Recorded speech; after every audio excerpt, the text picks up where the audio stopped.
but that's on me.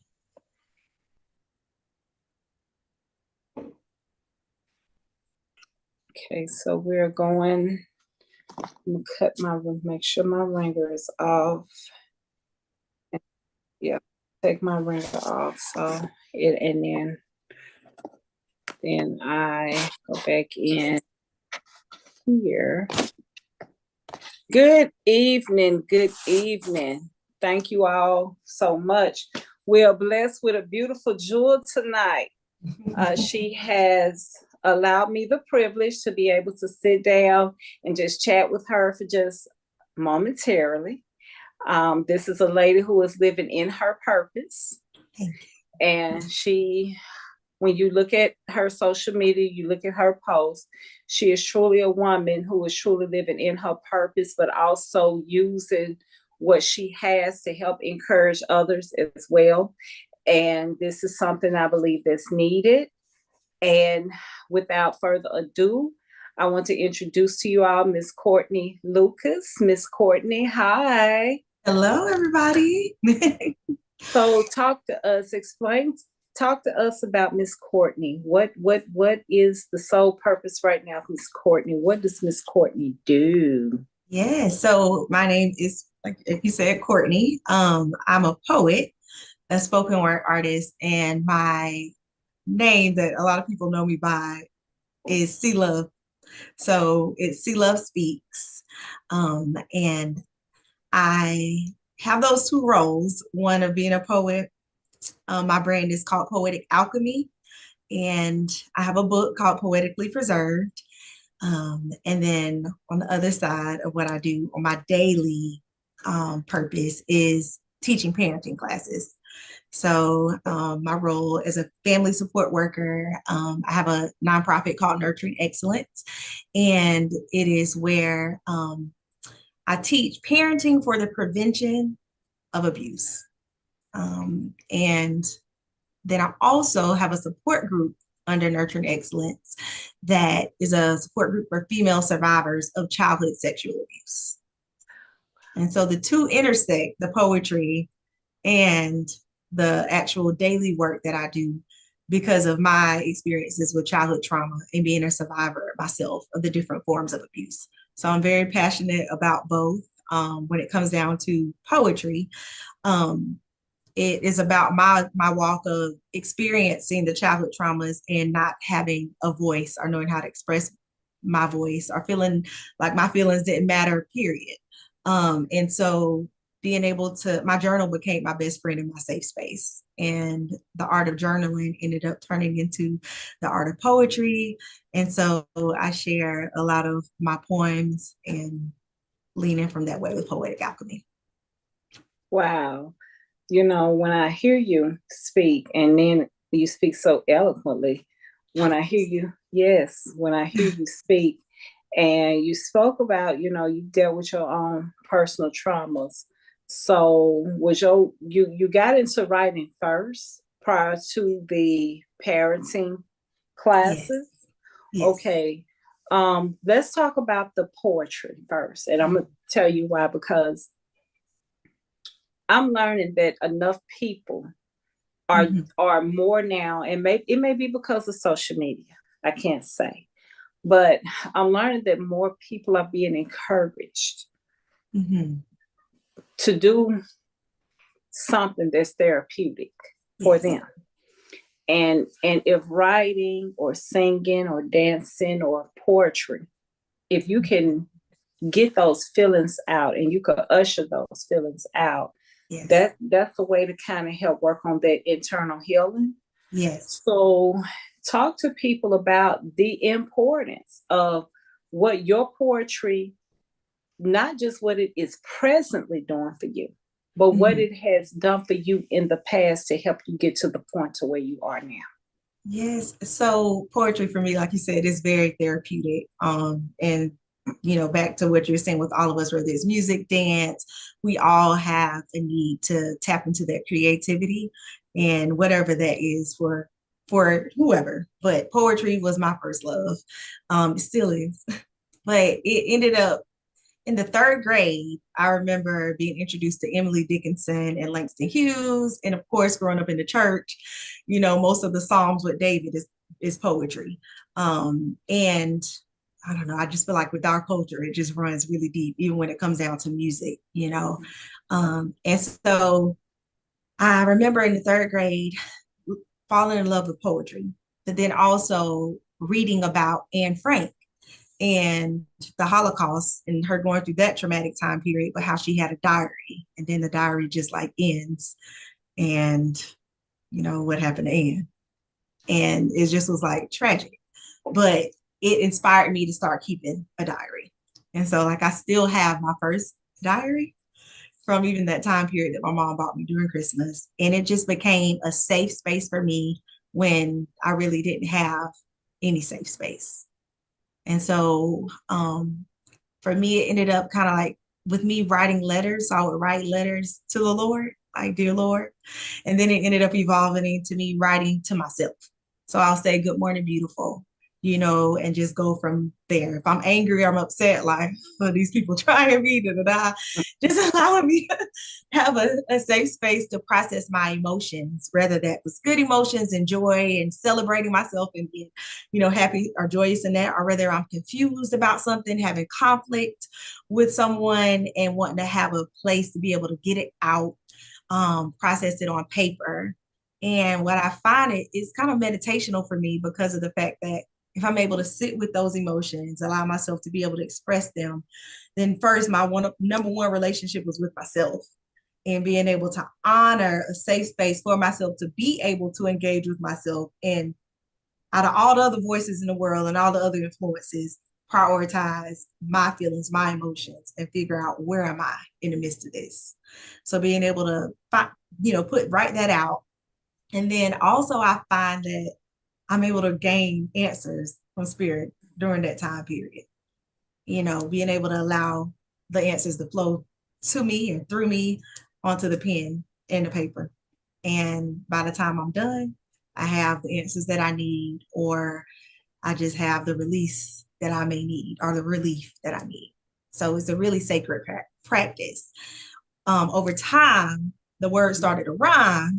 And then that's how the poetry ended up coming to be. I love that. I love the fact that you so was it encouraged for you to do that, or is it something you just, is it something you just started doing, or it's just something I started doing. It was just something I started doing. And then the words started rhyming. And then I would, after a little bit, start sharing on Facebook. Like, oh, this is a poem. And then, I started reading to my sister and to my cousins. And they're like, Courtney, that's powerful. You should share that. So then I would share on Facebook. And then people started messaging me, like, you should write a book. You should write a book. And then I'll never forget this one young lady. She messaged me and said, hey, I really enjoy your writings. They're always right on time for me. If you have any more writings that you haven't shared, that you just want to share, like, I would love to read them. And I think that was a pivotal point for me realizing, like, okay, Courtney, you probably do need to write a book.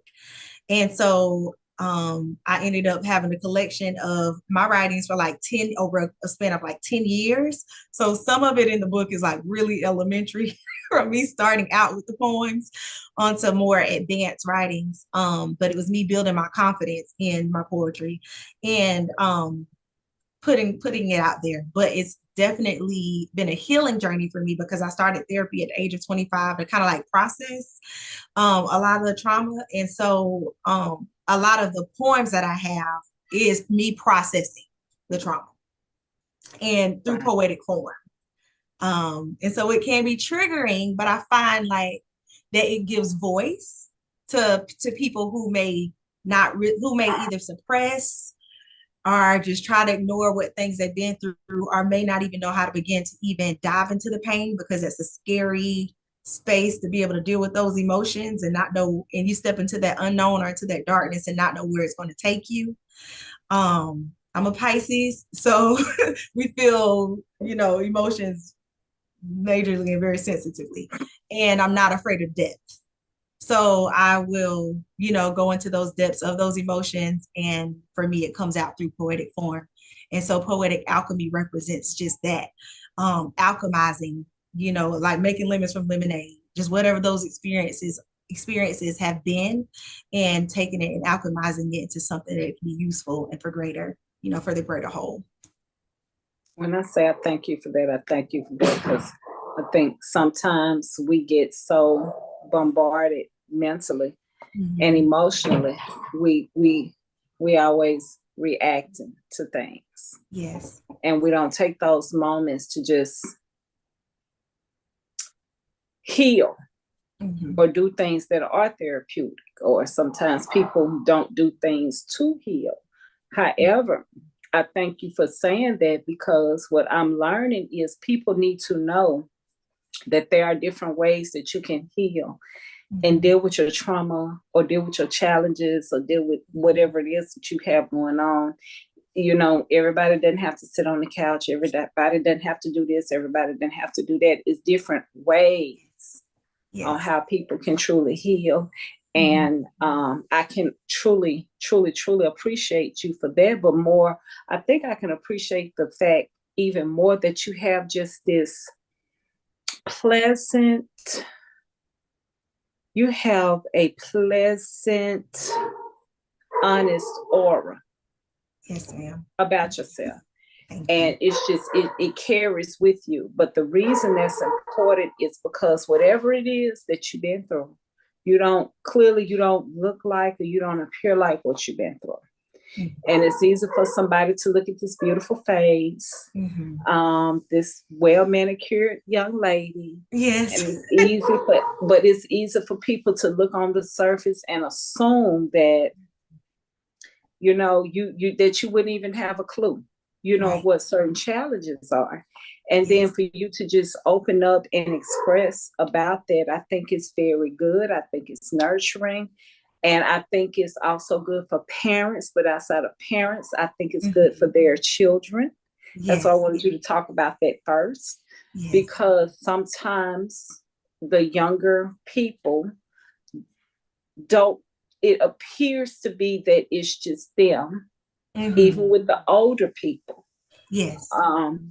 People are not taught to per se, were not taught to talk about things. And now, whether you're told to talk about it or not, is here we have all of these different platforms, and we Yes. have all of these different communities, and we Yes. have all of these different spaces.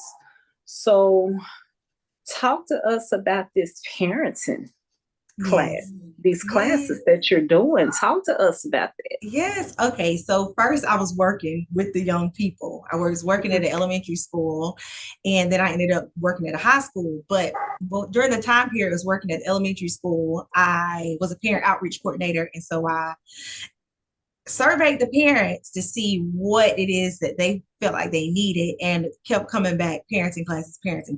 And so like in our community there was parenting classes for new parents up to like the age of 3, the newborn stages.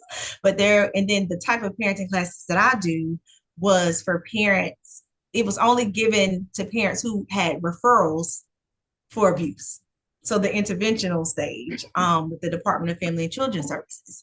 But you have parents that are dealing with stressors and different things, and they're like dealing with anger from their kids, and like, listen, I don't want to try to beat them all the time. I need to figure out some alternatives, some ways, and I didn't have this example, or I don't know how it comes down to parenting myself to do it different than what I experienced. So I ended up going to the training and was doing the parenting classes at that time through that job. I ended up being promoted. I went to the high school. And when I went to the high school, I wasn't able, it was a different position to do the parenting, provide the parenting classes, but I would still see different parents in the community like, we need this, we need this. So that's when I birthed Nurturing Excellence, my own nonprofit, to be able to teach the parenting at the time. But while I was at the high school, I was dealing with a lot of, once the kids have got to this older age, of being kind of experiencing neglect, and at that point in time also like sexual abuse from their childhoods, and now they're acting out in their teenage years. A lot of teenage boys having mother wounds, a lot of the girls having father wounds. And my role at that time was like, I was a person that they would come and talk to, And it just ended up reigniting to me like the necessary um need for parents that was kind of like this generational cycles continuing and almost kind of like adults, but still walking around as children with their childhood trauma unhealed and just seeing it just over and over again through the family lines as the kids are coming through and dealing with these things. And I was like, gosh, like we still like parenting is still needed. And I ended up basically doing it full time now. And so the parenting class, it addressed 5 different constructs. It's called Nurturing Parenting. That's the curriculum. And it's not my curriculum, but that's the curriculum that I trained in. But the thing that I love about it is that it assesses the parents when they first come in on 5 healthy constructs of parenting. And then they go through the lessons like curated to whatever areas. It's not really like a right or wrong when they do the assessment, but it will like measure them on those different constructs, on those different areas. And then from there, we will create a plan with the different lessons for them. And then they'll do a post test in the end, which will show like their areas of growth.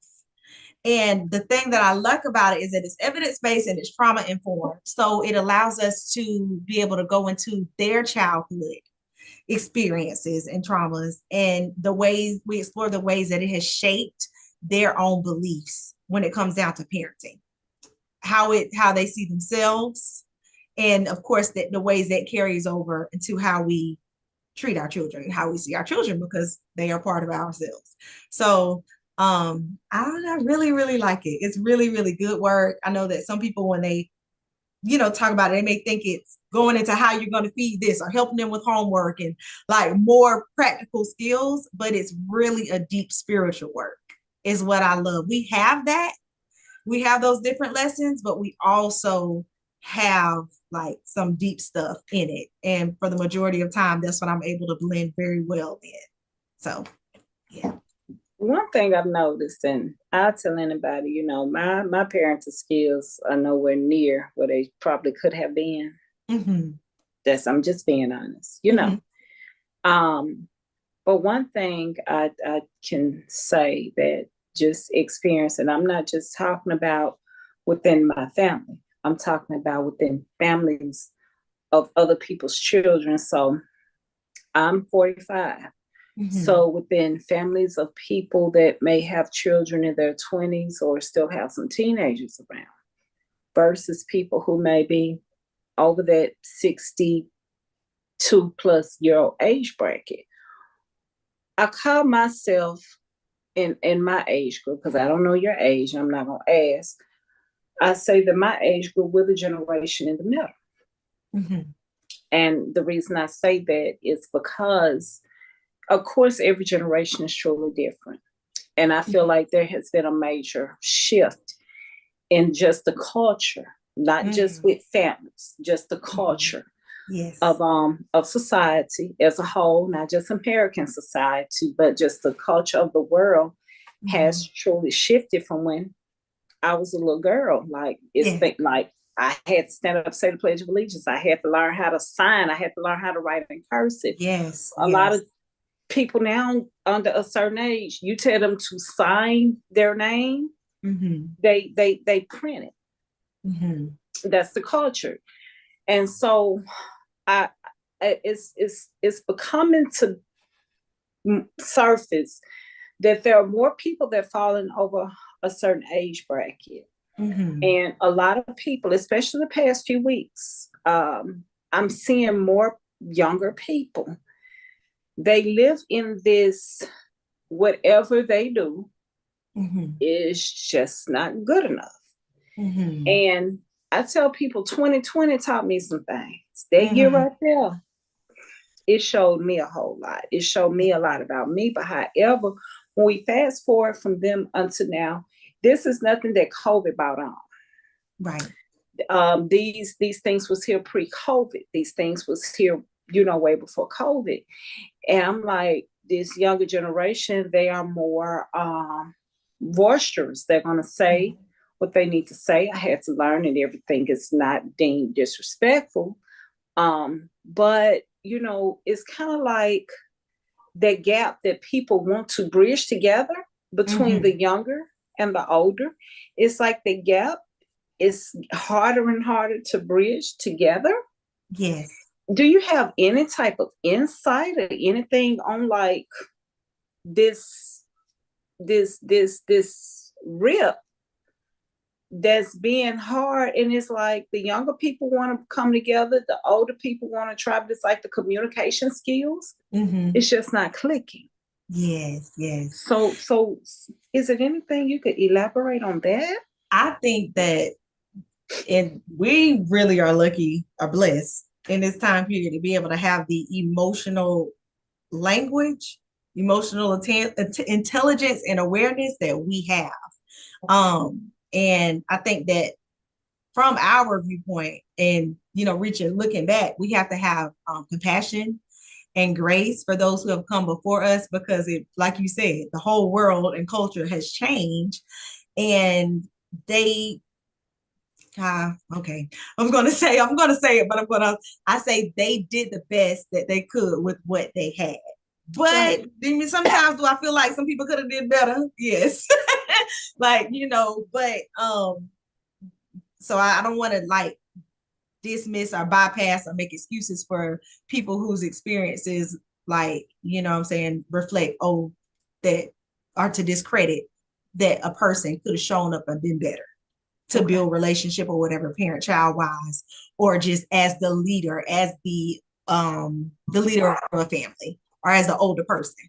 But when we talk about the culture of the world and how much everything has changed, I feel like we have so many more tools than what they had. And then if instead of just looking at one part of it, scaling back and looking at everything, traditionally, and the things that culture put emphasis on versus now, like it's really hard parenting. I mean, I'm not saying parenting then wasn't hard, but I feel like, parenting now, it's a lot of different influences. It's a lot of exposure. It's a lot of different things for the new parent. But at the same time, on the flip side of that, we also have a lot of tools that we can employ.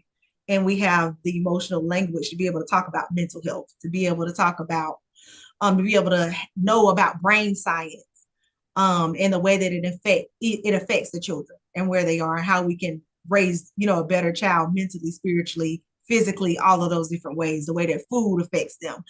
We just have so much more of awareness that the people who came before us didn't have, or maybe weren't as privy to at their fingertips. So I think we have the power to, this is a part of what I believe in nurturing excellence. Like each of us in our hands, we have the power to nurture or abuse, to heal or to hurt, or to help or to hinder. And I feel like as much as a person is able to know themselves and work on and be honest about, when you look at the bloodline and the trajectory, where you come from, and then where you want to go, that family vision, and where you are right now and how you play a part in that. I think that's what's most important. And just basically being willing to make that change and be the change that you want to see. Getting to that point. Sometimes we get stuck in, well, my mama didn't do this, my daddy did, like all of those, for the people that came before us, and use that as excuses and crutches. Yes, we got to look at it. We got to be able to heal. We, do the poetry, like making sure I'm spending the time doing that, but also to realize that I have children of my own. So what are these cycles? What are these things that has plagued us for generations? My bloodline for generations. And now during my time period, now, how am I affecting or influencing that to be able to heal and break those cycles for the generations that are coming after me? Because my clock is ticking. My time watch is going down. And then I got to pass on this torch. So like, I feel like stepping out and having that mindset can help bridge that gap between the old and the young. Being able to really, for me, it's having family meetings and trying to, this person's talking, that's your opinion, but let's hear what she says, and having that respect, number one, for both parties, and both the younger and older generation. Okay. and valuing, having empathy for the voice from each. You can't have, oh, because I'm older, because da, da, da, da, your feelings don't matter. You don't know nothing. You old head. Da, da. No, like appreciating the wisdom from that. Maybe the young may not have as much wisdom, the old may, but they do. They have something to bring to the table because it's in a different time period and they've grown up in this and they've been conditioned in this where you may not be as hip to understand it.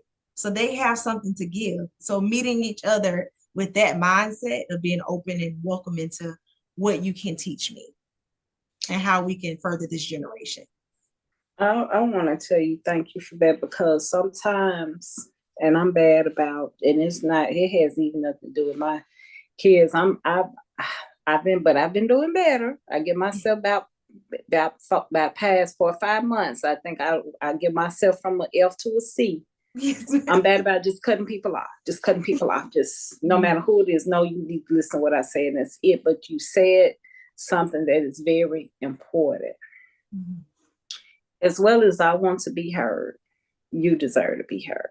Mm-hmm. As well as I want my point across, somebody else's point needs to be. People need to be able to express themselves without somebody else deeming them as being negative, or without somebody deeming it as being disrespectful, or without that age card being pulled out that, I know more just because I'm, older than you. And that's not, always the case.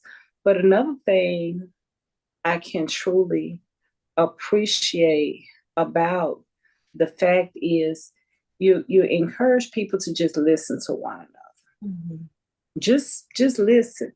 And I've had to realize, and I share this with people. This was some years ago before COVID. We was in church, and they brought this guy in. We was having like a big meeting or whatever.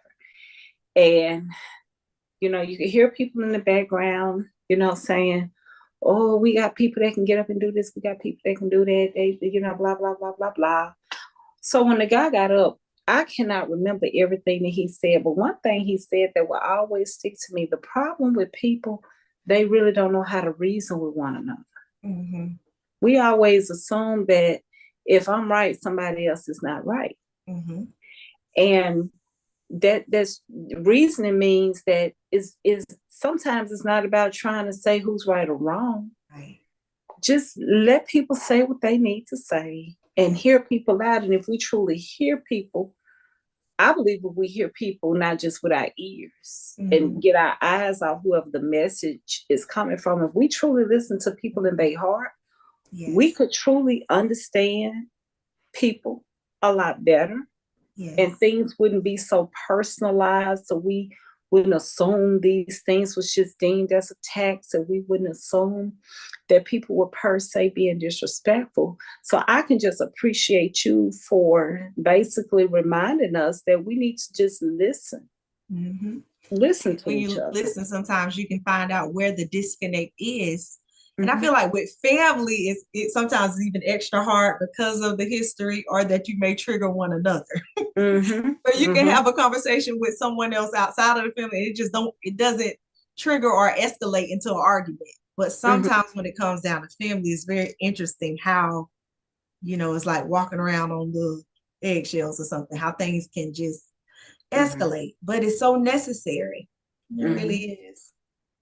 Wow. So talk to us about your book.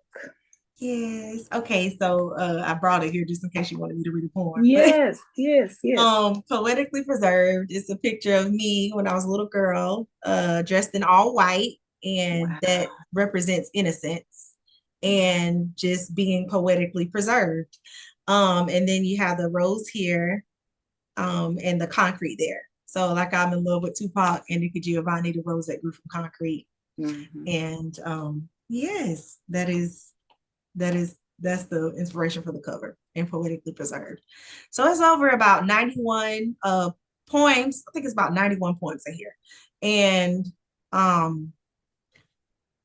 there is musings, those writings. I had to look up the word whenever I was like, oh, okay, music. But basically just freelance writings that doesn't have a rhyme or flow to it. It was Okay. just writing. Okay. But some of the people on Facebook loved it during that time period I was posting, so I included it in the book. Yeah. Okay. So where can people find your book?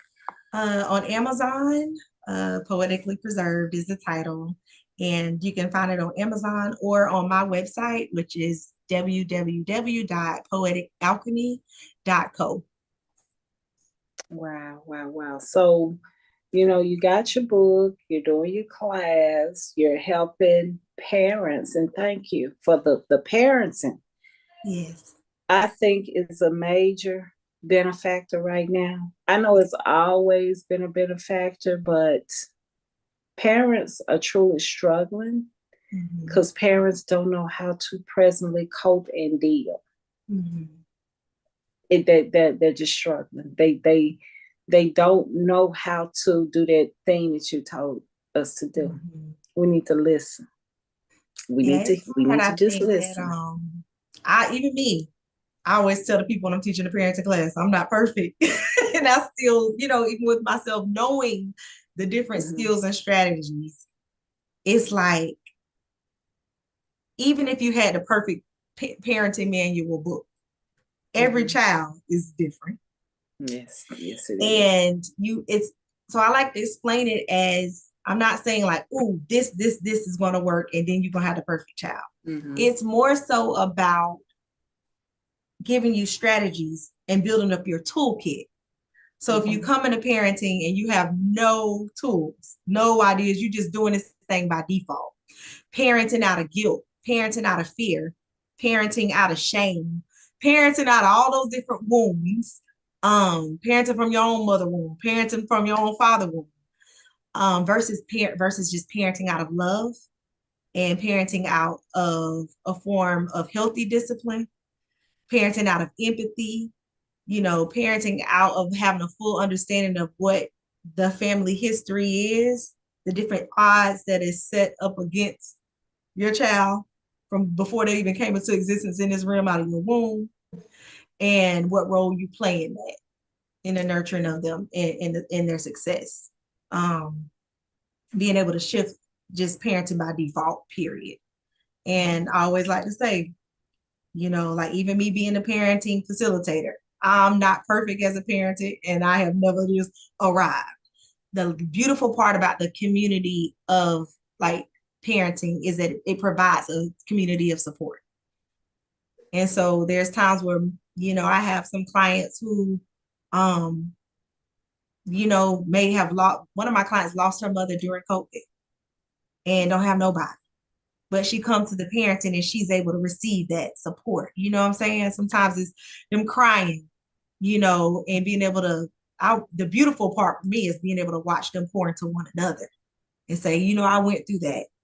Having the different kids at different ages. So sometimes it's the mothers with sons being able to talk. Sometimes it's the teenagers or it's the small kids who the kids may have ADD or ADHD and able to give each other's tips and encourage. So you just build like this sisterhood of like it's vulnerable and but people are showing up transparent and being able to hold space for one another. And it's just mhm. beautiful. I love it. And I love being able to lead it. Wow, wow, wow. So, how can people locate you? Like, are your class like how can people locate you? See your platform, see your encouragement, see what you do, maybe inquire. How Yeah. are people able to, locate you? So here locally in Brunswick, Georgia, I teach the parenting classes on Tuesdays at the Brunswick Housing Authority. And then on Thursdays, the local YMCA has provided a space, and I teach parenting classes there. But if you're not local, on my website is www.poeticalchemy.co. I have a page there where you can book me and we can do one-on-one sessions virtually. And I'm willing to do group sessions as well. So if anyone wants to be able to start the process with the group, I'm open for that.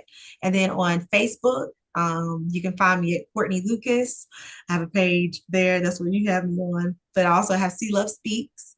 and I also have Nurturing Excellence. So any of those three platforms. And then on Instagram, it's See Love Speaks.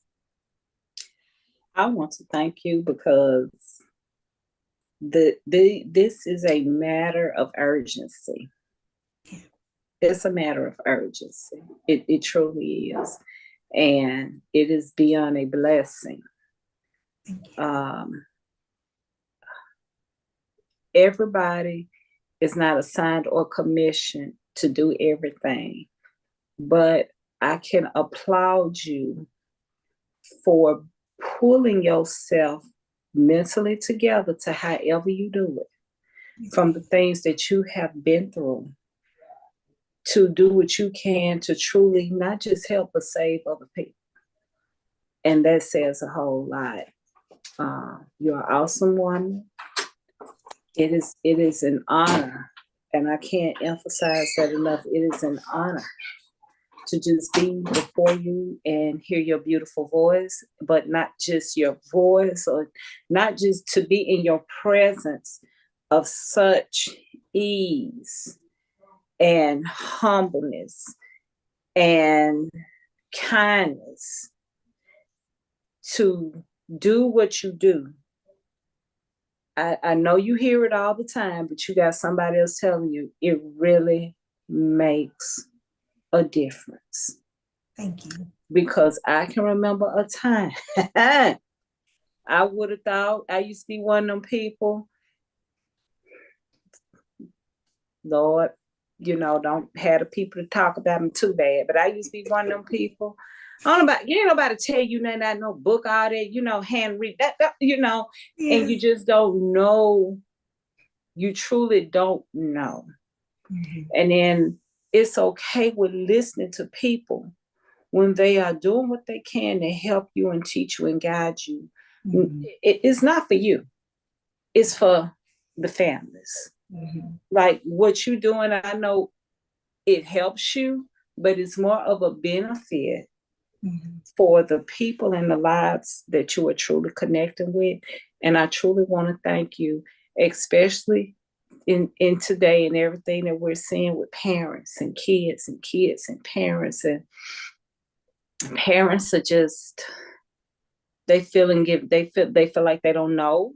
And when you have somebody sitting here saying, pause, have those family meetings. My sister has family meetings. She's probably the only family member that I know that she'll randomly have them with her and her children. So I can appreciate you so much. Can I say something about the family meeting? Yes, ma'am, please. Whenever we go to churches, whenever we go to work on somebody's job, we have these meetings. We have an order, we have meetings, we have whoever the person is ahead and just giving out, what the rules are, what the training, the planning for, like what this month is, what our goals are. And I feel like the number one place for that before you go out and serve in the church or serve on somebody else's job, our household is what our number one motivation and what we're doing it for. So I often think about that when it comes down to like the family meetings, how important that is, especially now that I have teenage daughters. I have one that's 20 and I have one that is 16.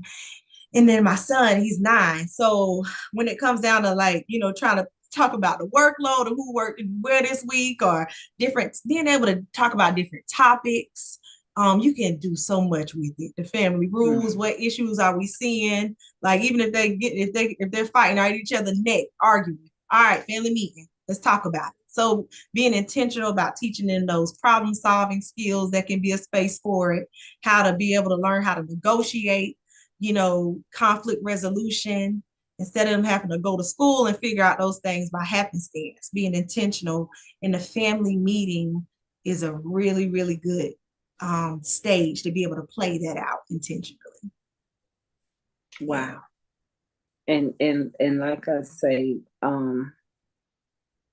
this is so much needed on different levels, because this is what it's about. for me to add some type of, it's got to be some type of healing on some type of sector, some type of help. We got all this information, my most humble opinion, but you need people with resolutions. Mm-hmm. We talk about problems, but we don't have resolutions. Mm-hmm. And you are a person with resolutions. And you don't talk a lot about the negatives, and I can appreciate that as well. When I say that is beyond a blessing, I got like two people I know, like, I know they can't look at it now, but they're gonna get like the direct YouTube link, because what you do is beyond a blessing to the people that you come in contact with. You've helped me just by being here. Yes, ma'am. Because it's amazing how sometimes we have to hear confirmation. We hear it, but we don't want to receive it. Then we come across somebody else and we hear it, and it's like, okay, maybe I need to, even though I've heard this plenty of times, I might just need to, but I appreciate the fact that you said what you said about, we go to work, we go to church, we have these meetings, everything has an order, everything has an outline. These things has an agenda. These things need to start at home. Mm-hmm. And never looked at it like that. Never have. I've never even considered looking at it like that. Never, ever, ever, ever. And I thank you so much. You're welcome. Well, beautiful. I apologize again about my little mishap. But when I say it's such a blessing, thank you for letting me bother you. Thank you for allowing me to come on. You're welcome. And I'll be texting you on your messenger. I just need your other 2 pages, because I would like to kind of put those other pages out there. Yes. People, it's essential. It's a need, and people are thriving and they're hungry for their parents are truly hungry. They are thriving to want to know what to do. Mm-hmm. And you do it in just such it's just a pleasantness that you have. And you're clearly a good people person. You clearly are. I can just tell. So I thank you so much for being such a blessing tonight, beautiful. And hope I didn't keep you too late, but listen, no, not at all. You're greatly appreciated. Yes. You will hear from me. Again, I try to stay in contact with people no matter what. And once again, I thank you. I thank you. And I thank you so much. It's deeply an honor. Thank you. Yes, ma'am. Thank you. Good night.